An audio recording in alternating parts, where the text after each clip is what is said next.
আসসালামু আলাইকুম ওয়া রাহমাতুল্লাহি ওয়া বারাকাতুহু। আশা করি আলহামদুলিল্লাহ আপনারা সবাই ভালো আছেন। একটি গুরুত্বপূর্ণ বিষয় নিয়ে আজকে আমি ফেসবুক লাইভে আসলাম।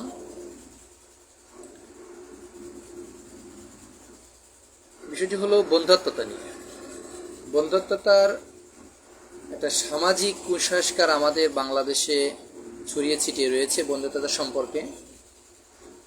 তো বন্ধ্যত্বতা যে সামাজিক কুসংস্কার তা একটি পর্যায়ে ভয়াবহ রূপ ধারণ করে। অর্থাৎ এই বন্ধ্যত্বতার কারণে অনেক সংসার বিচ্ছিন্ন হয়ে যাচ্ছে এবং সামাজিক অবক্ষয় ঘটছে, এবং যেটি অনেক সময় ধর্মীয় কুসংস্কারের মধ্যে চাপিয়ে দেওয়া হয়। মনে করা হয় যে এটি একটি ধর্মের একটি ব্যাপার এবং ধর্মকে এর মধ্যে টেনে নিয়ে আসার চেষ্টা করা হয়। বরঞ্চ ধর্মের বিষয়টাতে বন্ধ্যত্বতার বিষয়ে আল্লাহ তাআলা কোরআনুল কারীমের মধ্যে বা সন্তানাদির বিষয় নিয়ে, পারিবারিক জীবন নিয়ে সুন্দর আলোচনা করেছেন। সেটি আমাদের হযরত ওলামা একরাম সুন্দর ব্যাখ্যা করবেন। তো আমি যে বিষয়টি নিয়ে কথা বলতে যাচ্ছি, এই বন্ধ্যত্বতার যে একটি কুসংস্কার আচ্ছন্ন, বিশেষ করে নারী নির্যাতনের যে একটি ভয়াল থাবা আমাদের সমাজের উপরে এসে পড়ে, সেটি সম্পর্কে সচেতন করাই হচ্ছে আমাদের উদ্দেশ্য।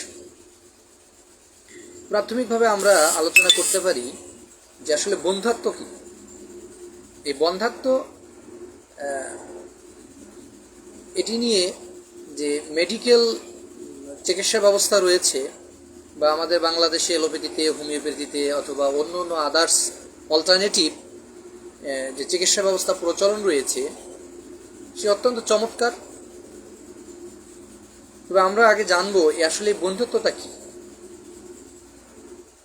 আমরা বন্ধ্যত্বতা বলতে স্ত্রীলোকের সন্তান ধারণের অক্ষমতাকেই বুঝিয়ে থাকি, কিন্তু বাস্তবে সন্তান ধারণের অক্ষমতার জন্য স্ত্রী পুরুষ দুজনেই দায়ী হতে পারেন। অর্থাৎ আমি এখানে বলতে চাচ্ছি যে সন্তান ধারণ না করার পেছনে স্ত্রী বা স্বামীর যে কোনো একজনের অথবা দুইজনের শারীরিক অক্ষমতা থাকতে পারে।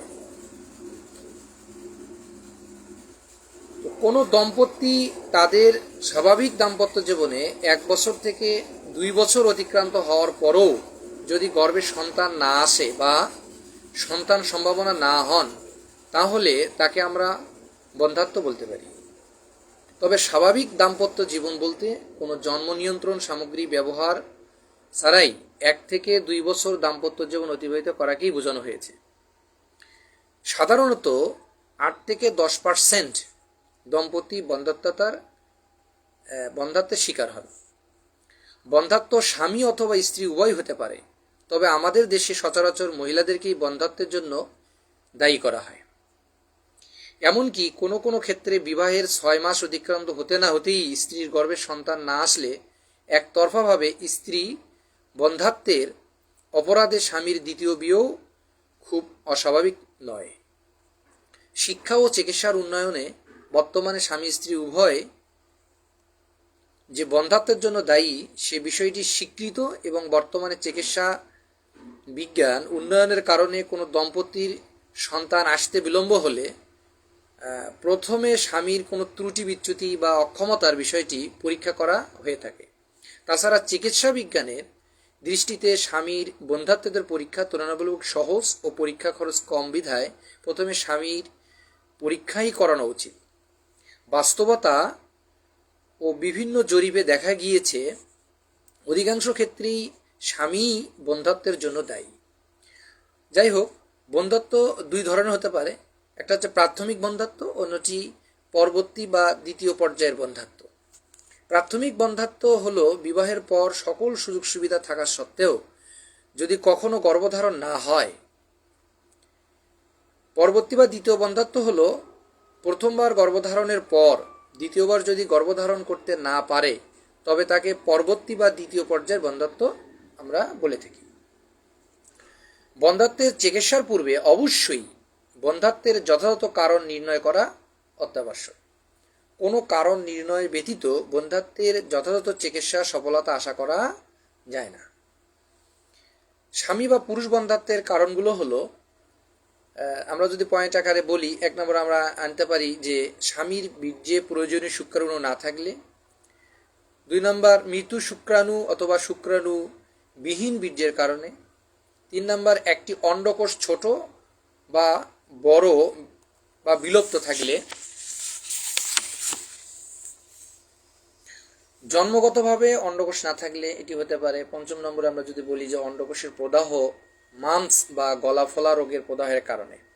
এখানে বলে রাখা অত্যন্ত জরুরি যে আমাদের ছেলে শিশুদের অনেক সময় মাম্পস হয়, যেটিকে আমরা অপচিকিৎসা করি এবং আমরা ডাক্তারের কাছে, বিশেষজ্ঞ ডাক্তারদের কাছে নিয়ে যাই না, ফার্মেসিতে চিকিৎসা করি। কারণ নির্ণয় ছাড়াই আমরা এই মাম্পসকে অন্য রোগের সাথে গুলিয়ে ফেলে অপচিকিৎসার শিকার হয়, যার কারণে এটি একটি ভয়াবহতা রূপ ধারণ করে এবং ভবিষ্যতে এই ছেলেবাবুরা তাদের যে বন্ধ্যাত্ব তাদের জীবনে আসতে পারে, দেখা দিতে পারে। এটি একটি কারণ। 6 নম্বর আমরা বলতে পারি যে বিকৃত শুক্রাণু থাকলে বন্ধ্যাত্ব হতে পারে পুরুষের। 7 নম্বর আমরা বলতে পারি যৌন ক্রিয়ার অক্ষমতা হলে। এরপরে শুক্রাণু বেঁচে থাকার জন্য প্রয়োজনীয় তাপ এবং পরিবেশ যদি না থাকে, সেখানেও বন্ধ্যাত্ব হতে পারে। 9 নম্বর আমরা বলতে পারি যে যৌনাঙ্গে যক্ষা, টিউবারক্লোসিস, গনোরিয়া প্রভৃতি রোগ থাকলেও হতে পারে। এখন আসা যাক স্ত্রী বা নারীর বন্ধ্যাত্বের কারণগুলো কি। এই কারণগুলোর মধ্যে প্রধান কারণগুলো আমরা দেখতে পাই যে 1 নম্বর যদি আমরা বলি যে জরায়ুর আকার যদি খুব ছোট হয়, সেক্ষেত্রে বন্ধ্যাত্ব হতে পারে। 2 নম্বর আমরা যদি বলি যে ডিম্বাশয় যদি সঠিকভাবে কাজ না করে। 3 নম্বর মাসিকের গন্ডগোল থাকলে, অর্থাৎ মাসিক যদি অনিয়মিত হয়ে যায়, ইরেগুলার হয়। 4 নম্বর বস্তি কোঠরের প্রদাহ হলে। 5 নম্বর আমরা বলতে পারি বংশগতভাবে বন্ধ্যাত্ব থাকলে পরবর্তী জেনারেশনের মধ্যে এই বন্ধ্যাত্বের একটি প্রভাব আমরা দেখতে পাই। 6 নম্বর জরায়ুতে টিউমার হলে। 7 নম্বর আমরা যদি দেখি যে যক্ষা বা গনোরিয়া ইত্যাদি রোগে আক্রান্ত হলে বা রোগ থাকলে সেটাও হয়, এরকম হতে পারে। আমরা এই কারণগুলো ছাড়াও স্ত্রীর ডিম্ব স্ফুটনের সময় যৌন মিলন না হলে গর্ভধারণ কিন্তু হয় না। তাহলে এখন আসা যাক রোগ নির্ণয় বা রোগ নির্ণয় পরীক্ষা। বন্ধ্যাত্বের কারণ নির্ণয়ের প্রথমে স্বামীর বীর্য পরীক্ষা করে দেখতে হবে, তারপর স্বামীর শারীরিক পরীক্ষা করতে হবে। যদি কোনো অসুবিধা বা সমস্যা না থাকে তখন স্ত্রীকে পরীক্ষা করতে হবে। স্ত্রী পরীক্ষাগুলোর ব্যয়বহুল বিধায় প্রথমে স্বামীকেই পরীক্ষা করানো উচিত। এছাড়াও যদি একেবারেই সন্তান না হয় বা সন্তান হওয়ার পর দ্বিতীয় সন্তান কাঙ্ক্ষিত সময় না হয়, তবে তাদেরকে অবশ্যই কিছু পরামর্শ দেওয়া যেতে পারে। যেমন স্বামী ও স্ত্রীকে আশ্বস্ত করতে হবে যে তাদের আশ্বস্ত করে দুশ্চিন্তা কমাতে হবে। এটি প্রথম হচ্ছে কাউন্সিলিং খুবই জরুরি। দ্বিতীয়ত হলো সব কিছু ঠিক থাকার পরও শতকরা যদি 20% দম্পতির 1 বছরে বাচ্চা নাও হতে পারে, বিষয়টা ভালোভাবে বুঝতে হবে। এরপর শতকরা 10 ভাগ দম্পতির 2 বছরের বাচ্চা নাও হতে পারে। 4 নম্বর যদি আমরা মনে করি যে মাসিকের শুরুর 11তম দিন থেকে 18তম দিন পর্যন্ত প্রতিদিন সম্ভব না হলে একদিন পর পর স্বামীর সাথে মিলনের পরামর্শ দিতে হবে। 5 হলো স্বামী বা স্ত্রীর জটিল রোগ বা যৌন রোগ থাকলে তাদের যথাযথ চিকিৎসা করাতে হবে। 6 হলো আমরা যদি দেখি তাকে স্বামী বা স্ত্রী ধূমপান, মদ্যপান, যে কোনো নেশা গ্রহণ বন্ধ করতে হবে বা এক নাগারে দীর্ঘদিন অ্যান্টিহিস্টামিন যেটা আমরা বলি যে অ্যান্টিহিস্টামিন খাওয়া বন্ধ করতে হবে। একটানা অনেকেই দেখা যায় যে ঠান্ডার কারণে বা বিভিন্ন অ্যালার্জিক কন্ডিশনের কারণে একটানা অ্যান্টিহিস্টামিন খাচ্ছেন, সেটি ডাক্তারের সাথে আলোচনা করার প্রয়োজন রয়েছে বলে আমরা মনে করি।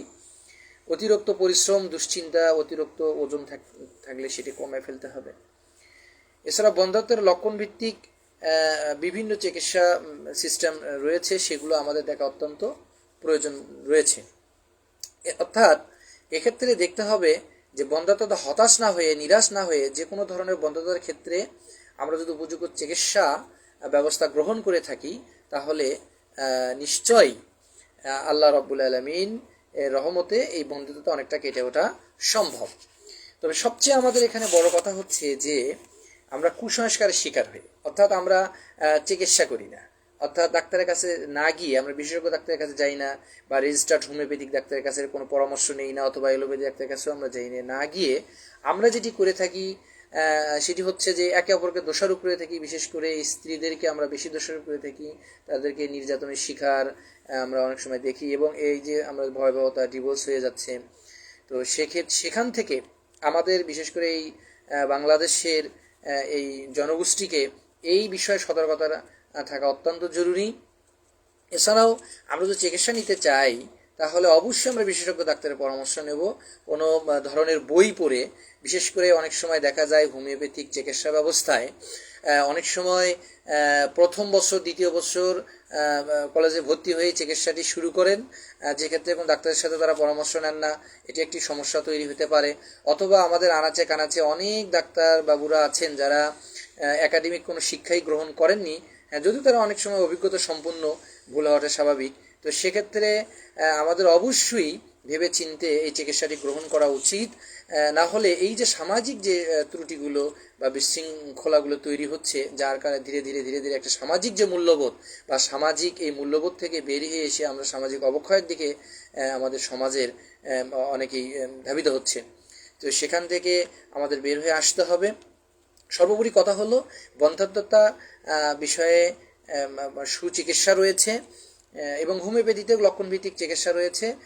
আপনাদের কাছে যদি কেউ হোমিওপ্যাথিক চিকিৎসা গ্রহণ করে থাকে সেক্ষেত্রে লক্ষণভিত্তিক অনেক ঔষধ রয়েছে, যা ডাক্তাররা লক্ষণভিত্তিক ওনারা এটি চিকিৎসা দিয়ে থাকবেন। এই ঔষধগুলো আমরা অনেক সময় জানি, যেমন অ্যাকনাস ক্যাস্ট রয়েছে, অশ্বগন্ধা রয়েছে, অরাম মিউর ন্যাট্রানেটাম রয়েছে, অরাম মেটালিকাম রয়েছে, তারপরে বোরাক্স রয়েছে।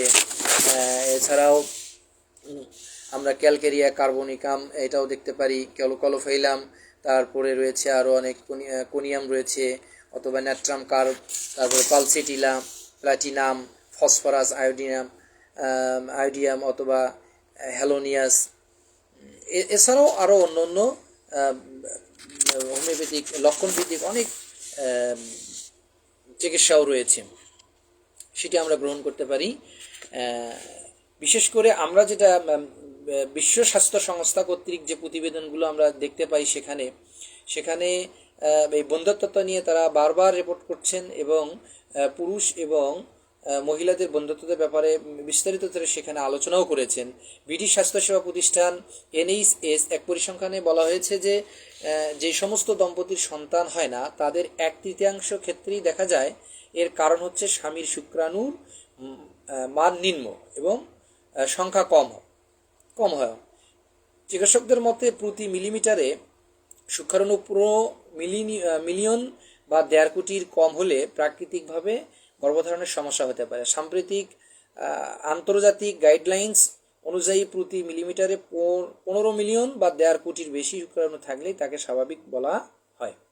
শুক্রাণু পরিমাণ কম হওয়ার জন্য বিজ্ঞানীরা বেশ কিছু কারণ চিহ্নিত করেছেন, তবে এটিও মনে রাখতে হবে যে অনেক রোগীর ক্ষেত্রে শুক্রাণুর সংখ্যা কম হওয়ার কারণ স্পষ্ট বোঝা যায় না। তবে শুক্রাণু কম থাকার জন্য তাপমাত্রা, অনেক সময় যেমন মাদক সেবন করে থাকে অনেকেই, কম সংখ্যায় কম হওয়ার কারণ স্পষ্ট বোঝা না গেলেও বিশেষ করে মাদক সেবনের ক্ষেত্রে অতিরিক্ত চাপা অন্তর্বাস পরিধানের বিশেষ উল্লেখ করা হয়েছে এখানে। বিশেষ করে বায়ু দূষণ তো আমাদের দেশে একটা নিত্য মানে কি বলা যায় যে এটা একটা মারাত্মক আকার ধারণ করেছে। বিশেষ করে ঢাকার বায়ু দূষণ, এটি বায়ুতে যে বিভিন্ন ধরনের সীসা এবং ক্ষতিকর প্রভাব পাওয়া যাচ্ছে, এটি দায়ী হতে পারে। এছাড়াও বিভিন্ন ইউনিভার্সিটির অধ্যাপকরা এই বিষয়ে গবেষণা করে দেখেছেন যে যারা বিশেষ করে কীটনাশকের অত্যাধিক ব্যবহার বা প্লাস্টিকে থাকা রাসায়নিক সংস্পর্শে আসা, স্থূলতা, ধূমপান, মানসিক চাপ, খাদ্যাভ্যাস, এমনকি অতিরিক্ত টেলিভিশন দেখাও সেক্ষেত্রে শুক্রাণু কমে যাওয়ার জন্য অধিকাংশই দায়ী করা হয়েছে।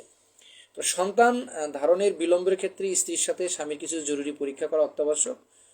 কোনো ধরনের সংক্রমক বা রক্তের শর্করা পরীক্ষা, বিশেষ করে ডায়াবেটিক্সের কোনো প্রবলেম আছে কিনা রক্তের শর্করাটি দেখা দরকার, বা সিমেন অ্যানালাইসিসের মাধ্যমে শুক্রাণুর সংখ্যা, আকৃতি, চলন ক্ষমতা ইত্যাদি নিয়ে অত্যন্ত গুরুত্বপূর্ণ।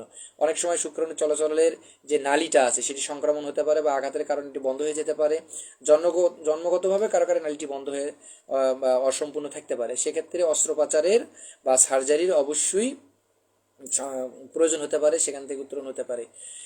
সর্বোপরি আমরা যেটি জানলাম, বিশেষ করে সন্তান জন্মদানের ক্ষেত্রে নারী এবং পুরুষের যে অঙ্গগুলো রয়েছে, সেই অঙ্গগুলোর মধ্যে যদি কোনো ত্রুটি থাকে, সেখানে কিন্তু পরীক্ষার মাধ্যমে সেগুলো পরীক্ষা করে নিয়েই কিন্তু আমাদের চিকিৎসা শুরু করা উচিত বলে আমি মনে করি। সেটা হোমিওপ্যাথিক চিকিৎসা যদি আমরা করি, অনেক সময় ঔষধ দ্বারা কিন্তু আমাদের প্রয়োজন হলো এইটা একটা টেস্ট করে নিয়ে দেখা যায় তার ওভারিতে কোনো প্রবলেম রয়েছে কিনা, তার টিউবে টিউবে কোনো প্রবলেম রয়েছে কিনা, ইউটারাসে কোনো টিউমার রয়েছে কিনা, এগুলো দেখা অত্যন্ত জরুরি।